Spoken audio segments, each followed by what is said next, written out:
ગઈકાલે રાત્રે 11 વાગ્યાના સમયે ઉધના પોલીસ સ્ટેશન વિસ્તારમાં આવેલ ઉધના મોરારજી વસાહત વિસ્તારમાં ફરિયાદી તેઓના ઘરે હાજર હતા ત્યારે એમના ઘરની બહાર ગાળાગાળી અને બૂમાબૂમનો અવાજ થયેલો, જે સાંભળી અને ફરિયાદીના ઘરના સભ્યો બહાર ગયેલા ત્યારે ફરિયાદીના પિતાજી, જેમનું નામ ધનરાજ ભીમરાવ તાયડે છે, તેઓ બહાર ગયેલા તે સમયે તે જ વિસ્તારના 4 ઈસમોએ તેમના ઉપર જીવલેણ હુમલો કરેલો અને હુમલો કરી અને એ લોકો ભાગી ગયેલા. ફરિયાદીના પિતાજીને તાત્કાલિક 108માં સારવાર અર્થે સિવિલ હોસ્પિટલ ખાતે લઈ જવામાં આવેલા અને સારવાર દરમિયાન ફરજ પરના ડૉક્ટરોએ ફરિયાદીના પિતાને મૃત જાહેર કરેલા. જે અનુસંધાને ઉધના પોલીસ દ્વારા ગુનાની તપાસ હાથ ધરવામાં આવેલી. સ્થળ ઉપર પહોંચી જતા સમગ્ર બનાવની હકીકત જાણી અને તાત્કાલિક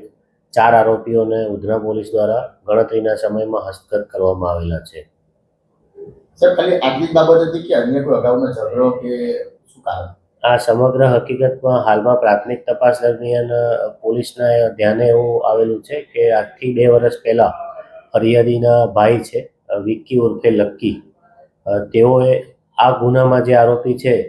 તે આરોપીઓ સાથે મારામારીનો બનાવ બનેલ અને જેના અનુસંધાને હાલના ગુનાના જે આરોપીઓ છે તેઓ ફરિયાદી હતા અને જૂના ઝઘડાની જે અદાવત હતી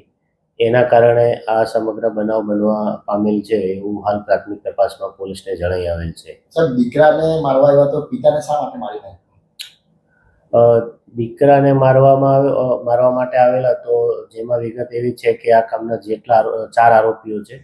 એ આરોપીઓ આના ઘર પાસે રેકી કરીને ઊભા હતા. એ દરમિયાન આનો જે ફરિયાદીનો ભાઈ છે વિક્કી ઉર્ફે લક્કી, તે આ લોકોને જોઈને ભાગી ગયેલો અને આ ઝૂંપડપટ્ટી વિસ્તાર છે, સ્લમ વિસ્તાર છે, એમાં દોડાદોડીને અવાજ આવતો હોય તેથી એના પરિવારના સભ્યોને લાગેલું કે એનો ભાઈ બહાર છે અને એને જ કોઈની સાથે ઝઘડો થયેલો છે એવું માનીને એ લોકો પણ પહોંચી ગયેલા, જેથી આ આરોપીઓ અને ફરિયાદીના જે પિતા છે એ લોકોને